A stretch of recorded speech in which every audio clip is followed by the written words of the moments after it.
Good evening and welcome to Across the Pitch. We're the soccer show for people who think CBR is a kind of beer that you find at frat parties.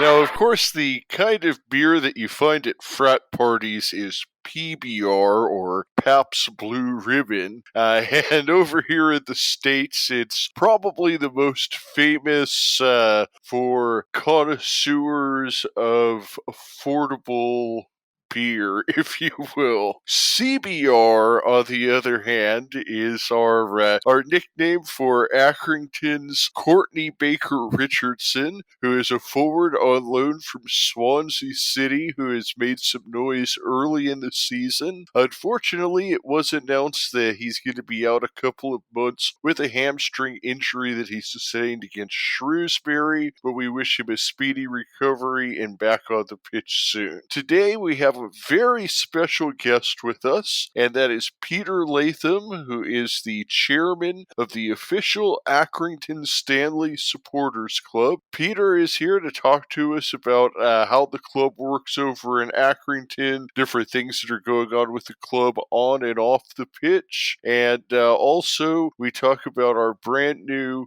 Accrington Stanley Supporters Club of North America. Welcome to an extra special edition of Across the Pitch. We have the president of the official Accrington Stanley Supporters Club, Peter Latham, on the line with us today. And Peter has joined us to tell us a little bit about the inner workings of the Accrington Stanley Supporters Club, things that are happening over at Accrington in general with the club, and also about the new North American Supporters Club that we're getting started. So welcome to Across the Pitch, Peter. Thank you for joining us today. It's an absolute pleasure, Phil, and thanks for the invitation to have a chat with you guys. It's most welcome. Well, absolutely, and we're just such a fan of everything that you do over there with the Supporters Club, and we really think that it's one of the best supporters clubs in the whole world, and you're really a big part of that. So first, tell us a little bit about yourself and how you came to be a Stanley supporter and how long you've been supporting the team for and those types of things. Yeah, the story is quite a different one, really, because I don't live in Accrington. I wasn't born in Accrington. My parents weren't born in Accrington. I didn't work in Accrington. I'm actually, by history, a Bolton Wanderers supporter, God help us. But I started watching Accrington in about 2002. At that time, I had a season ticket at Bolton. I went to watch Stanley on the spare Saturdays when Bolton were playing away, whatever. And gradually got to the stage whereby I started enjoying it a lot more than watching Premier League football, to be honest, in the UK. Yeah, that's very interesting, because that's my story in a way too. Is that I first started following the English game around 2006 and watching Arsenal at the Premier League, and then once I started following Stanley, I really felt that I enjoyed the lower league game more so than the Premier League game. Yeah, it gets to the situation in the Premier League, unless you're supporting one of the top 6 teams, for instance, you go into a lot of games at your home stadium thinking, I hope we don't get beat by more than 2 or 3 goals today, which, when that's your weekend's enjoyment and you're thinking, and you're not really enjoying it, it sort of defeats the object a little bit, really. Lower league football, you're closer to the action, you're closer to the players, you meet friends, you meet contacts, and it's just a far more sociable way to watch football, to be honest, Phil. Especially at a place like Accrington, it just seems like the club is kind of one big family, and that's, of course, the atmosphere that Andy Holt promotes, and certainly your club is a big part of that. So when did you first get involved with the Supporters Club, and how what's the story of how you came to be now head of the Supporters Club? That's reasonably straightforward. I sort of started going to 1 or 2 meetings in, I think it was 2014, 2015. A couple of guys I knew said, why don't you come along to one of the meetings and see what goes on, which I did. And then in, I think it was summer 2016, the then chairman or president, as you call them, decided he wanted to step down, and one or two folks said, would you fancy having a go at it? So I put my hat in the ring and got elected in the summer of 2016. And it's been an interesting journey since then, because there are a lot of things that were doing well, a lot of things perhaps not quite so well. So we've spent a lot of time, working on the social media side, trying to grow the membership, continually fundraising, which is a big part of what we do, and sort of putting a decent structure around the supporters club, which I think is starting to bear fruit for us now, really. Yeah, I mean, you're doing a fantastic job over there, and one of the things that really, when I joined the supporters club last year for the first time, that really jumped out to me is that famously, it's just a $5, and that's the type of thing where people will look at it and say, hey, I can afford that, and then you get a nice pin badge, and you get your supporters club card.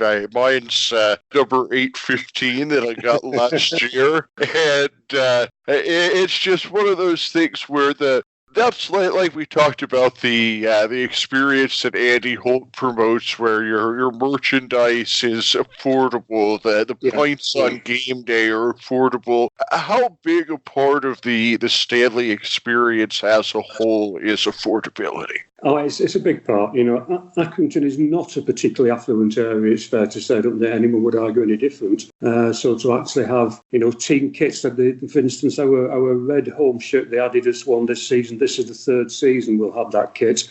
Mm-hmm. You won't find a club, probably not in the English Football League, who's had the same shirt for 3 years. And basically, Andy's rationale is that he wants supporters to have value out of it. Obviously, we pay, I think it's £40 for the shirt for adults, £30 for children. If you were supporting a Premier League shirt, a Premier League club who changed their shirt probably every season, you're probably looking £60, £70, £80 a shirt. And it's a massive cost if you've got a family of two or three who go to the game. So we try to make the supporters club affordable. £5, as you say, is not a great amount. We try to give value. You mentioned they get the membership card, we get the membership badge, which changes every year. We also do a free members draw every month, so every membership number, including your 815, is entered into the draw, and the winner gets a £40 voucher to spend at the club shop, which of course would buy them the shirt. We also offer our members a discount on the away travel that we organise. So if you travel more than twice, it covers you £5 effectively.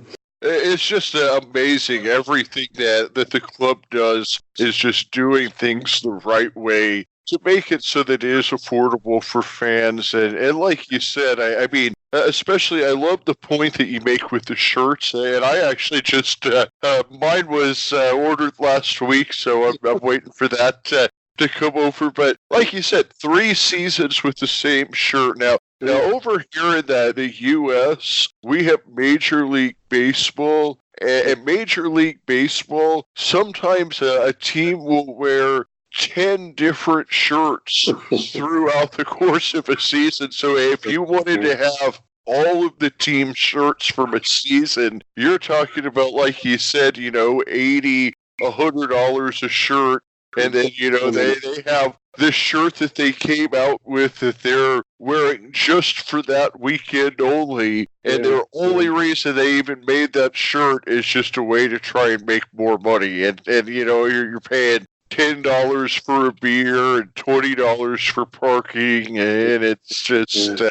It's a big money-making machine, isn't it? Yeah, and it's the same way with the Premier League. And I think that's why we both kind of got to the point where we said, the League One and League Two games are just a lot more fun. Absolutely right, Phil. It's certainly the situation at Accrington. Obviously, our home gates are what they are, 2,500 plus the away fans. But you know most of the 2,500. People stand in the same place, they sit in the same seat, you have a conversation. If somebody's not there one week, somebody says, where's such a body, or he's on holiday or whatever. It actually matters that people are there.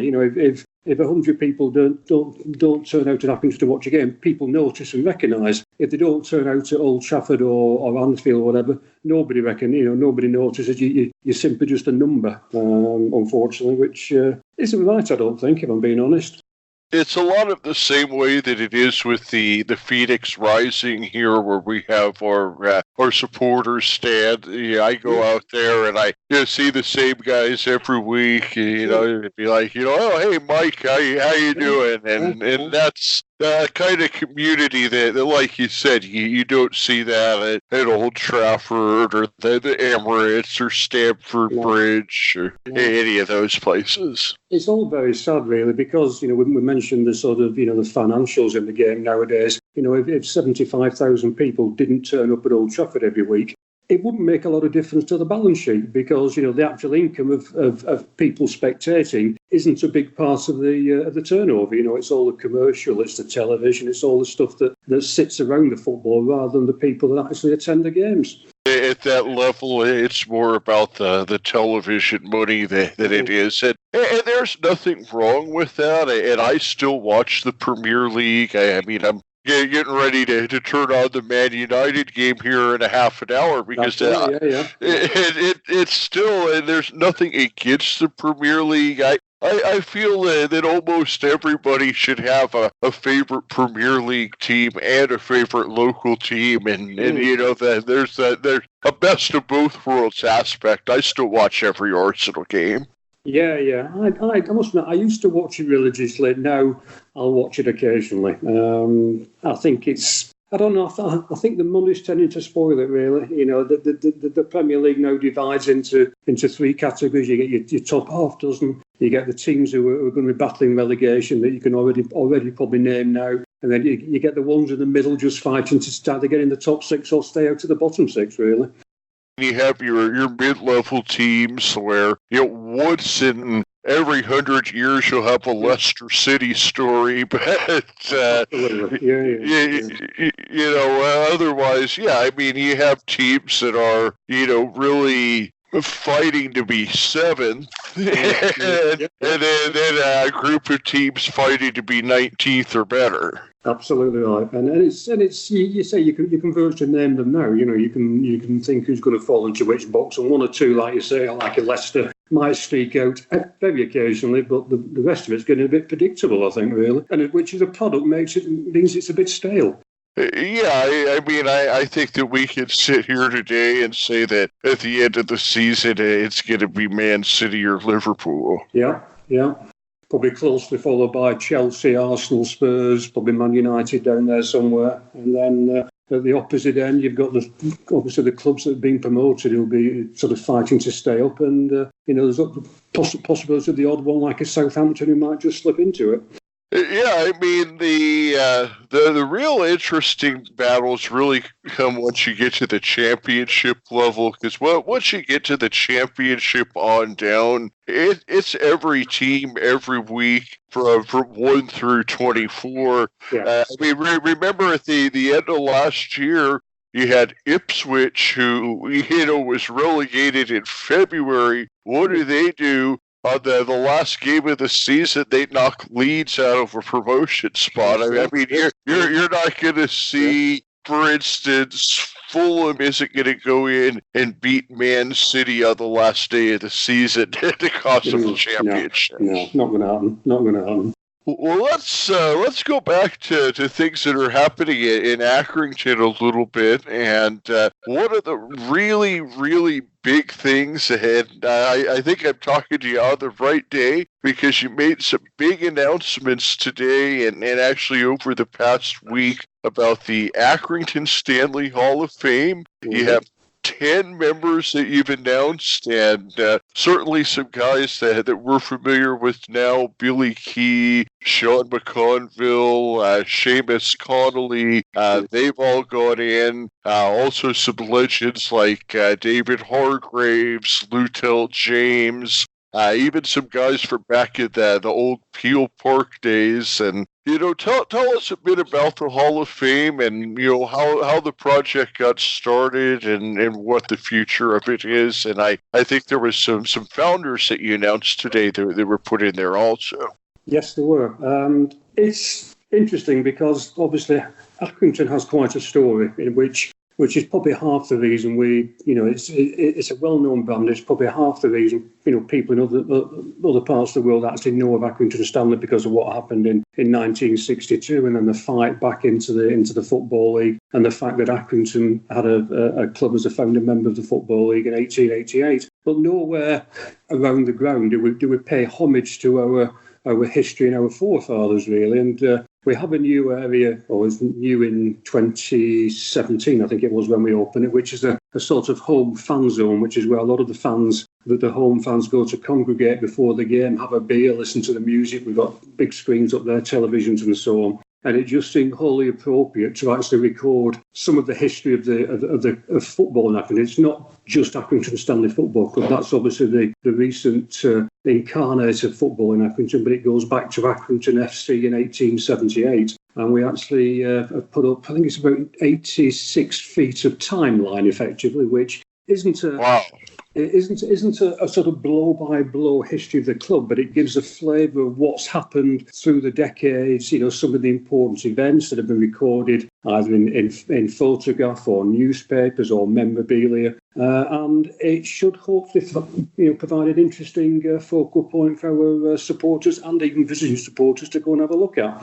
And alongside of that, the fact that those boards are actually installed today, so tomorrow night is the first time that our fans will actually see those. And alongside that, we thought it was also appropriate to recognise some of the players that have featured over that time. So we asked our fans to propose and then vote for their favourite players, which gave us our first 10 inductees into our Hall of Fame. The plan is to add more. It's not an exhaustive list by any stretch of the imagination, but it is nice that we've got players from the decades. We've got players from the 1950s, and as you say, we've got the 3 members of last season's squad in there as well. So it's a nice mix, to be honest, really. Yeah, as I saw the folks being announced, there were certain folks that I had looked and said, hey, I know that guy, and then there were other guys I had to go and look up in Darren's book. Yeah, I was just the same, to be honest, Phil, just the same. But the other thing we also did is, obviously, because we've had a checkered history, certainly blighted with financial strife over the years, it was also right to recognise some of the guys who've given of their time, money, sweat, tears, and the like, to actually make sure we still have a football club in Accrington. So we also have a board which pays sort of homage to our forefathers, which goes back to Colonel John Hargreaves, who was the first founder of the club in 1878, right up to Andy Holt in the current time. So it's just a little potted history of some of the guys who've had a big impact on the football club. That brings to me an interesting question. So you're saying that the club founder was John Hargreaves, you said? Yeah, it was. Colonel John Hargreaves, yeah. Is he any relation to David Hargreaves? I wouldn't say he's a close relation. I suspect, if you follow the family lines, Hargreaves is a relatively common name in the northwest of England. So there's probably a link somewhere, but not an obvious one, to be honest, Phil. Not an obvious one.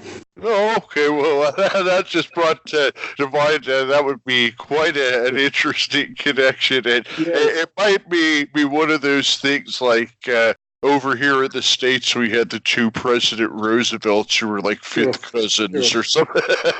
It's probably as tenuous as your link to JFK. What's that? It's probably as tenuous a link as it's probably yours to JFK. Yes. I haven't seen any of that money, that's for sure. At the fan zone, you have the Hall of Fame that you set up, and we were talking about the founders there, and got a little bit off track. And I know there was a couple other guys you probably wanted to mention in there before we moved on. There's a few guys, obviously it's a fan's vote, so we wouldn't argue with what our supporters say. There's a couple of guys who obviously came fairly close, but the chances are we'll probably add to the Hall of Fame. As I say, we have 10. It may well we put another 5 or 10 in, at the end of the season. We'll do a similar process. We'll have a vote, and we'll see what the fans come up with. Well, excellent. I'm looking forward to the next vote and to see who goes in next. And like you mentioned, it really is the thing about Stanley. And I know for me personally, when I first started doing research, it was the history of the team that kind of drew me in, if you will, and that the whole story of like you said, in the 1960s, a team going bankrupt and then fighting their way all the way back to the league in 2006. It's just that's the story that won me over, and made me want to start watching the games to start with. Yeah. I think that's true of a lot of guys, to be honest, Phil. We were down at Wimbledon on Saturday, and I was sitting with a guy from Wellington, from New Zealand, and from New South Wales in Australia, who were both Stanley fans. But they both happened to be in England and wanted to attend the games, which is brilliant. And it's, we obviously had the guy across from South Korea last year that you probably saw. Yes. Young Min Yu, who had quite a story. He came across Accrington Stanley on FIFA, I think it was, on the game, and got attracted and started following us, and then spent about a month and then about £2,000 or £3,000 of his own money coming across to Accrington to watch some games. Yeah, I actually talked to him on Twitter a couple times. He is a huge supporter, and it's so great to see the brand growing around the world. And now, one of the things that we'll talk about a little bit later is the North American Supporters Club. But first, I wanted to point out how fantastic your website on StanleyOn.com. You have just so much going on there, and I wanted you to tell folks a little bit about the official website. Yeah, we were quite fortunate, and we have within our membership a couple of guys who actually do website development as part of their day job, and luckily we were able to call upon their expertise to put the site together, which we launched, from memory, probably about autumn of last year. And obviously the battle now is to keep it current, to keep it live, to keep it interesting. And it's going quite well. Obviously, we've just put a new retail page on there. We've now got a new range of retro Stanley shirts, which have been offered to us by a partner company. And basically, subscribers can buy any Stanley shirt from any era and have it made in today's modern fabrics, but faithfully reproducing the shirts of old. So hopefully that will be quite attractive to a number of our supporters, I would have thought. I was already looking at those the other day.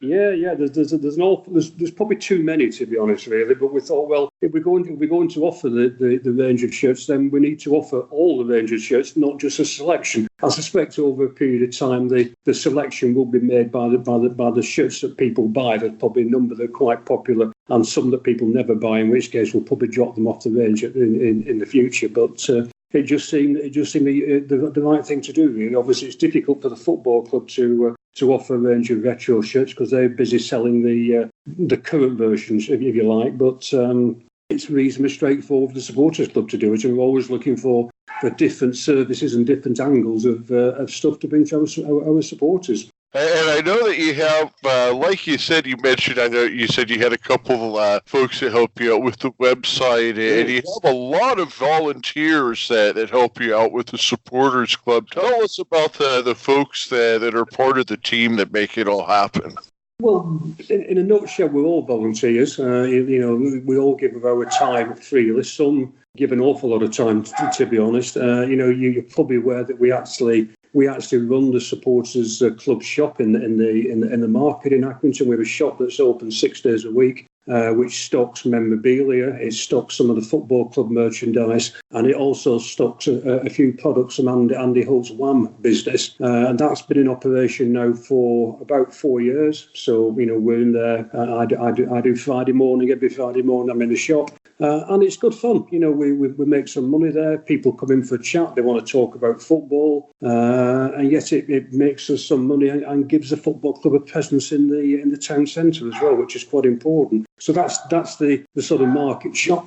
You're doing some shipping to the U.S. now. That's something new that you've added, correct? We are. We'll ship. We've already shipped stuff to Australasia before now. I've personally posted stuff to Greece and to the guy in South Korea. We need to ship where people want stuff sending. If people are kind enough to show an interest in the football club and what we do, then we need to be responding by sending the stuff that people want. So happy to do that, to be honest, really. Happy to do it. But on top of that, the supports club are very active on match days. We have match day volunteers. We go and sell programs and stuff around the ground. We actually do a match badge for every home game at the WAM Stadium, which we sell. So we're active in various forms. Another thing we did last year, we actually provided all the staffing for the first Accrington Beer Festival, for instance, which was held in the town hall last June, and on a Friday, Saturday, Sunday. So we had all our volunteers serving pints over the course of the weekend. I do remember seeing that on Facebook and wishing I was there. It was a good vibrant event. To be honest, it's the first time that it had been staged, but it was very popular, and I suspect it'll be on the calendar for a few years to come, really. But as I say, in terms of our activities, it is wide and diverse. We delivered 15,000 magazines around the borough of Accrington for the Amazing Accrington campaign, which we've done, I think, for about three different campaigns now. So we do that quite happily, because it means we're giving something back to Accrington as well as supporting the football club. It's fantastic, everything that you guys have going over there, and it's just you have a well-oiled machine, and it's just amazing. Like I pointed out several times that even as a member over here in the U.S., I get emails with verbatim meeting notes. So I know everything that's happening when a meeting happens over there with the supporters club. And no, it's important that we make everybody, not just the 50 or 60 or 100 people that come and sit at the meetings. We make everybody aware of what's happening, what we're doing, and why we're doing it. It's a bit like, if you like, the way that Andy Holt runs a football club. As you're probably aware, he's probably the most transparent football club owner, certainly in the UK. And we're on the same track, really. People need to know what we're doing and why we're doing it. If they don't like it, tell us, and we'll do something about it. Well, absolutely. I mean, that's I talked about the history as far as what drew me into Stanley, and then it was ultimately the transparency of Andy Holt, the way that he runs the club and everything. That's what really won me over, and it made me want to say, okay, Accrington, this is my club. Yeah. It makes it easy. When you understand what's going on and what the journey looks like and where the destination is, it makes it an awful lot easier to get on board, doesn't it? It sure does. And now, speaking of easier to get on board, it's about to get a lot easier for folks to watch Stanley internationally, because just on the website this week, it was added that coming soon is going to be the international iFollow. And from what I'm reading, that's something where the club can get about 70% of the proceeds. So if we're watching Stanley over here on iFollow, that's going to be something that can make the club money. Tell folks a little bit about iFollow and when that can be expected.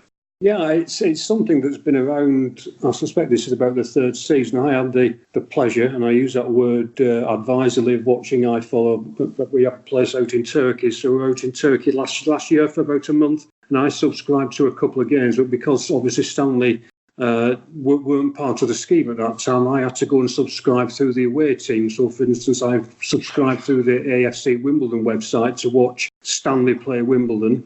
We won, fortunately. But obviously that's my whole world right there. And obviously, unfortunately, that revenue goes to Wimbledon, not to Stanley. So it's something that's been on the radar, that the actual cost of getting involved to the club is not insignificant. So obviously, the more people we can attract, such as you guys in the States and other parties worldwide, it starts to make it more worthwhile. Really. And we're delighted that you guys don't have to rely on either subscribing through the opposition or following on Twitter or Facebook or whatever. So I think it'd be a big plus, to be honest, really. Hopefully it goes well. I'm really hoping that it's a success, and it's been something where like you said, every week I'm giving $7 to the opposition, and I want to be able to give that money to Stanley, and I just know that so many folks over here say, how can I see the game? And then I have to explain, well, you have to go to this site, you have to sign up for their thing, and it's just going to be so much better to be able to, and also to actually have some pro Stanley commentators out there, too. Oh, the commentators were a joke. Certainly the ones I listened to, they were so biased or one-eyed, as we would say. It was unbelievable, really. And some of the commentary was so corny as well. It was awful. But hopefully we can do better than that. Time will tell, but hopefully we can do better. But I suppose from your perspective, it's great because it means you can potentially get a number of guys together on match day. You can get the game up on the big screen and all watch it together while having a beer, I would have thought. Well, that actually is a perfect segue into what the big thing that we wanted to talk about here today, which is something that you have just been incredibly helpful in helping me with. As towards the end of last season, I said that I wanted to get some kind of an official supporters group for Stanley going on this side of the pond, and hopefully eventually have it to where, at least a couple times a month, all of the Stanley supporters we have here in Phoenix, certainly all of us from across the pitch, Aaron and Matt, then we have Mike and Edward, and small but loyal following growing over here where we're going to get out to a pub and get the Stanley games up on the big screen. But we're starting the official Accrington Stanley Supporters Club of North America. You've got the pins that are in production right now. I have the website that I'm getting set up, which is the industryandprudenceconquer.com. So that's going to be our North American supporters club site, and so tell us a little bit about how things are going to work with the pins and how people will be able to become a member of the North American Supporters Club. Okay, what the way we're thinking at the moment is obviously, as you rightly say, we've jointly, I think as much you as us, designed an attractive members pin badge for the new OASSC North America, which we're with you hopefully in the next couple of weeks. I've been chasing our manufacturers. Obviously, had a very busy start to the season with various things, but they are very close now to production. And what we'd like the North American chapter to do is to subscribe to the supporters club in the UK, to pay the £5 membership, and I think you were going to offer the pins for an extra £1 supplement, I think, unless I'm mistaken. The important thing about being part of the main club is that obviously you're then part of the draw and everything else that goes on across here. We can keep you guys informed as to what's happening around the supporters club in the UK, and no doubt you'll keep us informed as to what's happening in the chapter in Phoenix as well. Yes, exactly, and then you'll be able to become a part of the regular supporters club as we spoke about earlier for the £5 on the site. Get the membership card and the supporters club pin from Peter, and then the North American pin would be a separate. And what did you say the cost would be on that? It's entirely up to you guys. Well, I think probably £1 will be appropriate. As I say, we will supply a number of pins to get you guys going, and we'll see how it runs from there. But I'll be delighted to have to send you a second batch, because that means we'll have gone through 100. But let's see how it goes. Well, let's say, because folks over here will probably want to have an American currency, so let's say $2, two US dollars. Absolutely.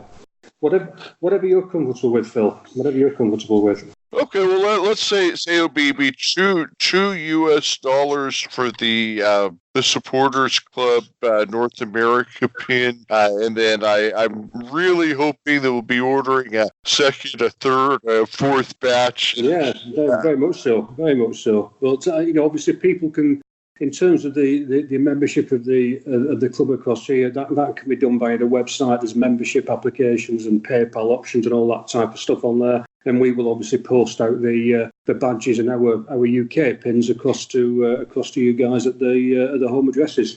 fantastic. And I got mine last year, and it arrives quickly. And you also get a letter personally signed by Peter. Absolutely. Yeah, we like to provide a service. That was something that really made a difference to me is when I did get my supporters club package in the mail is having a handwritten number on the card. That's just something, it's more meaningful than getting something with a barcode on it. Oh, definitely. Yeah, you need to keep things personal. People are important at the end of the day. People like to deal with people. People buy people. So you've got to offer a personalised touch, really, to be honest. Well, now I know that my card was number 815, so that means you've got to be getting pretty close to 4 digits. How many more members do we need to drive here to get into the 4-digit numbers? Well, I'll be honest, that bit's slightly misleading because the numbering system works from when we first started issuing cards in about 2015-16, I think it was, Phil. So it's just a sequential number. If you renews at 815 every year, you keep the same number. But that means we've had over 800 supporters have subscribed at one time or another. Our membership at the end of last season was just over 400, about 426. 426. If everybody renews this year, plus the additions we've already had this year, we'll be well over 500, which is our first milestone.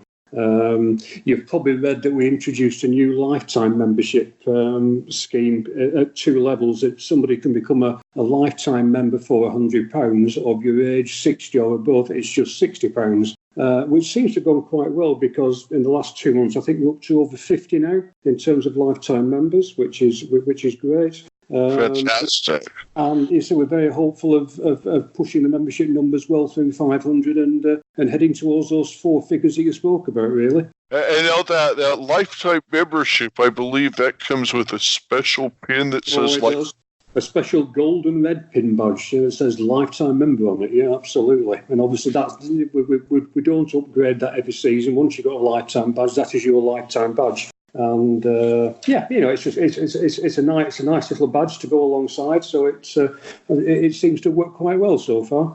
Well, I'm gonna have to save up and get my lifetime badge here soon, and I think I've got a big list. I still have some prints that I need to have you send me over here.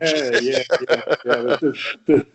There's so much stuff on the go. It's unbelievable, to be honest. Really, so much stuff. You've obviously got Darren's books as well, which we did a bit of help with Darren by using the website to process orders and stuff, which we're happy to do, really. Yeah, he sold, I think it was over 200 off the website before it even came out. And all right, well, one thing that we didn't talk about a whole lot, we've talked a lot about the supporters clubs and the different inner workings and things like that.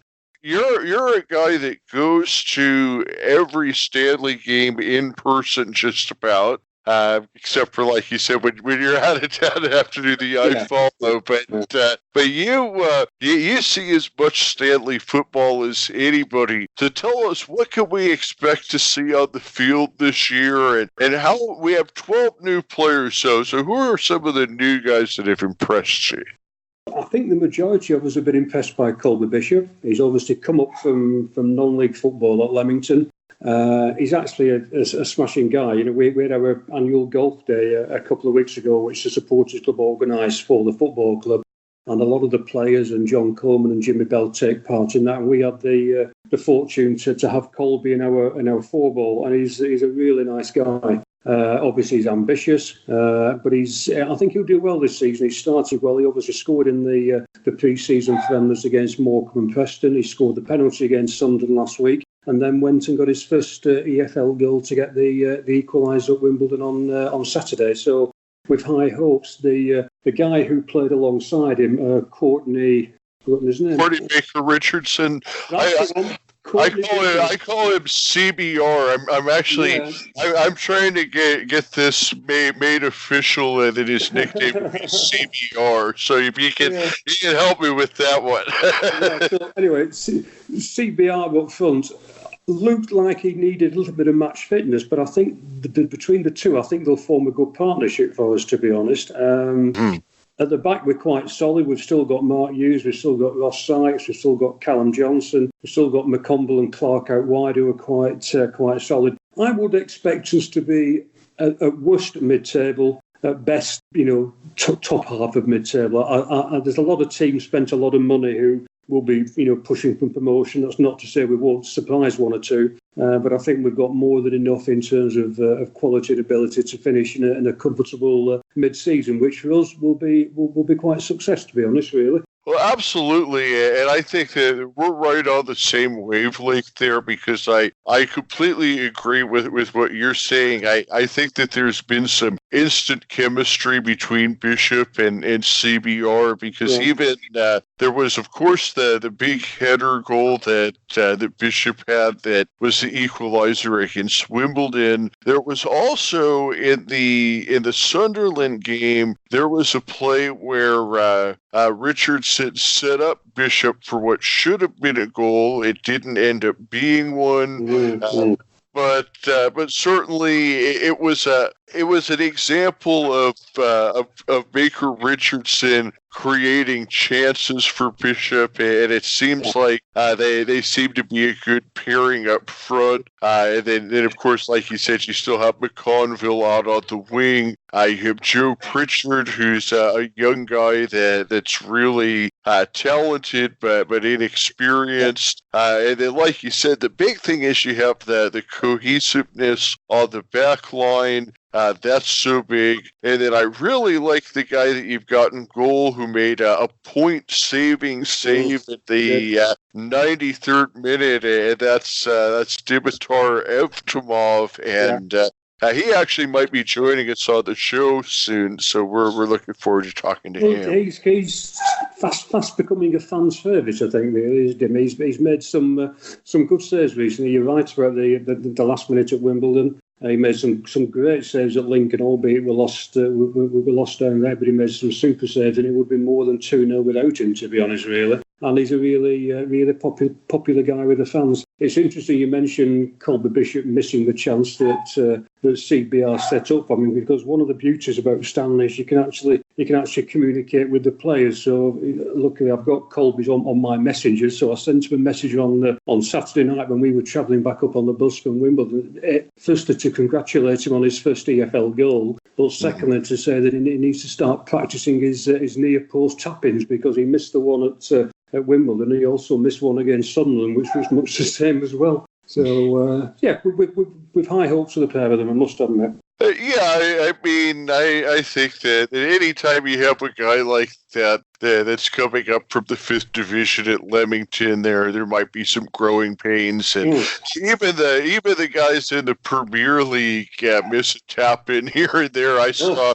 So Aubameyang missed plenty that, you look and say, I could have kicked that one in, The big plus side is, Phil, he was in the right place at the right time, which is half the battle. Exactly, and that's exactly what I was getting at, is that even though the opportunity was missed that time, it's the fact that they're already on the same page and creating opportunities, and that's half the deal with football, is because it's all about chemistry on the field. It's the same reason that you'll see a guy have a 20-goal season and then go to another team and he can't score anything. Yeah, absolutely right. Absolutely spot on there, Phil. Spot on. Thank you so much for joining us here, Peter, and I look forward to continuing to work with you here on the North American Supporters Club and getting the badges out to folks. And I think that there's only one way we should wrap this up, and that's by saying, on Stanley On. Absolutely, it's been an absolute pleasure, Phil, and we wish you guys all the best with the North American chapter, and we'll do all we can to help you guys make it a massive success. Well, thank you so much. You've already been such a help, and we can't wait to need to bother you for more badges. Brilliant. All right, Phil. Have a great night, Peter. Yeah, thanks for your help. Nice to speak to you, Phil. Take care. Take care.